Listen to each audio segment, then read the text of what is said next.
So many people get caught up in this whole console war thing. They forget that there's actually people that work at these places that, they put their career on the line for these type of things. And everybody's so busy mocking Microsoft, making fun of Microsoft, making fun of people that are Xbox fans. It's utterly ridiculous. Like, listen, I realized that in my past, 10 years ago, whatever, I said stupid things and joked around a lot and, whatever. Like, I feel like I've kind of grown. Everybody's grown. But it feels like to me like PlayStation fanboys are still those ignorant people that were poking fun at the way Sony did the whole here's how you share a game thing back in 2013. A decade on, and they haven't learned anything. It's like almost, I don't want to sound cliche, but it's almost bullying to an extent. And I've really kind of had enough about it in terms of where I stand with this whole thing. Yeah, like console wars can be fun. I get it. And some people are genuinely joking, right? I totally get that. But with the same kind of thing being said, I think the fact that Phil Spencer is commenting on this and, we're kind of going for sort of a certain way that Xbox is sort of, a lot of people are assuming, oh, well, Xbox, if they can't get Activision, are they dead? Are they doomed? Are they, in the water? What's the deal?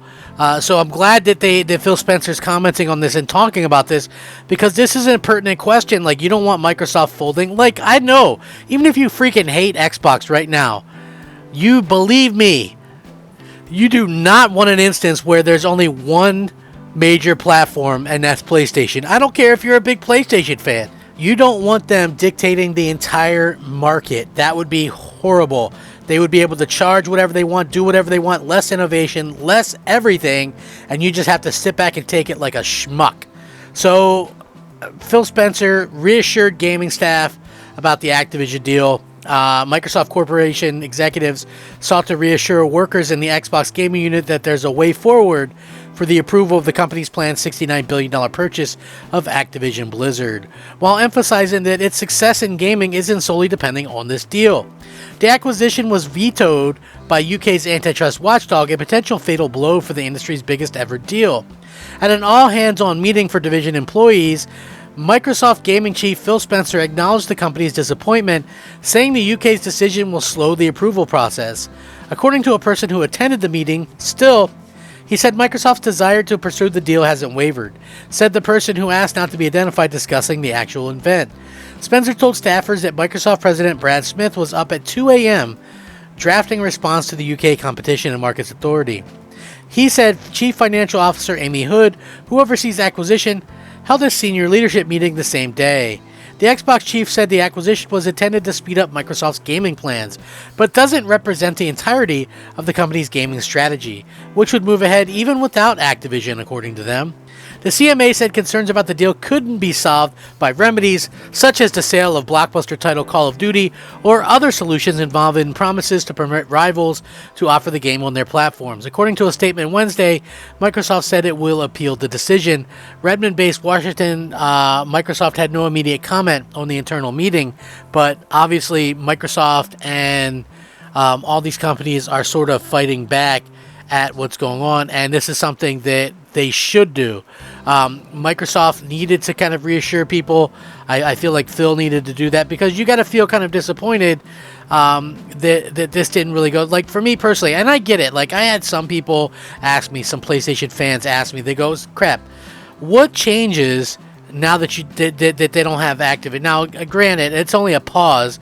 This thing can still go through, but what changes for me personally? Well, first of all, why did I want it to go through? Multiple reasons. First of all, I buy Call of Duty every single year, right? Call of Duty would go into a situation where it would be in Game Pass. I have many friends who I've gamed with for many years, since 2007 on Call of Duty 4 Modern Warfare. You know, most of us all bought Call of Duty every single year. Now we've kind of grown up together. Many of us are married and have kids, and, priorities. We still game, but, buying that Call of Duty every single year isn't the best thing for a lot of people. So the fact that, that it would be in Game Pass, I think would be huge. Also, some of the older titles, let's just be real, are actually better than the newer ones. So being able to see like a resurgence in some of the older titles, I think would be great. Microsoft has already commented numerous times that they would bring back classic Activision IP, which I think is a very smart thing to do as well. Again, these are all things that Microsoft can do, and I think that just bringing a whole new kind of just a new kind of attitude to Activision would be huge, because let's just be real, Activision has fallen out of favor with a lot of people. There's a lot of like lawsuits against them and things like that. So I think that this would be a very smart thing for them to do. Obviously, Xbox will have to continue to keep on. It just seems like there's a lot of negativity revolving around Xbox, and it's super unfortunate that this is happening.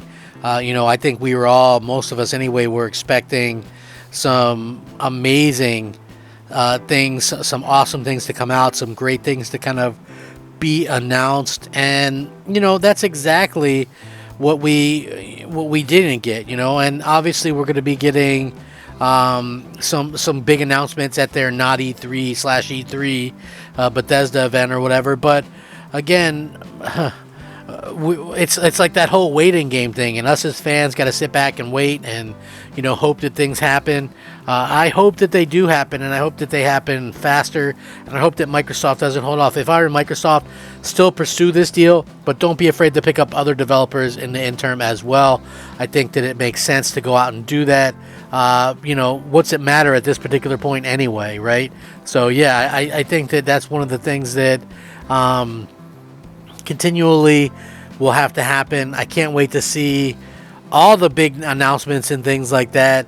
Again, it really kind of comes down to what they're able to offer the gamer. Do gamers think that they have something good to kind of go off of? I think that's what it really kind of comes down to. Microsoft has to fight the good fight. You can't just roll over. You have to get back up. Yeah, I get it, Microsoft. You got, denied here, but you're a $1 trillion company. You obviously cannot let these things kind of affect you the way that it has. You're a great company. You've done some great things for Microsoft from Xbox. You really have. Like, people don't look at Microsoft as a huge inventor or innovator. They really, really are. They honestly are. They're such a great inventive company just from the get-go. They're doing things now that Nintendo doesn't even do. They were doing that stuff in 2002, mind you, and Nintendo still doesn't do them in 2023. So yeah, how do I look at this stuff? They've reinvented the achievement system, the focus on online, bringing stuff like, watch the documentary that I'm talking about, right? Xbox One. I know some of you have. Like, we all take Netflix for granted and stuff. Microsoft helped push them into that whole idea of streaming. They weren't streaming at that particular time. That's the funny part about this whole thing. They weren't. They were doing DVDs. Microsoft pushed up the first one that started adding those things. So those things that we take for granted, the HBOs, the Hulus, the Netflix, all that stuff, all these apps, we've kind of take that for granted now, but it wasn't back then. They were the innovators for all that stuff. An achievement system, all that, party chats. This stuff is all amazing things that Microsoft brought to the forefront. So before you start mocking them and making fun of them, how about show a little bit of respect for a damn change? How about that, huh? Yeah, perhaps, maybe. Would be great to see. Anyway, let me know what you guys think. Thanks for watching. I'm Crap Gamer. This is Crap Gamer Reviews. Rack 'em up. Crap Gamer out.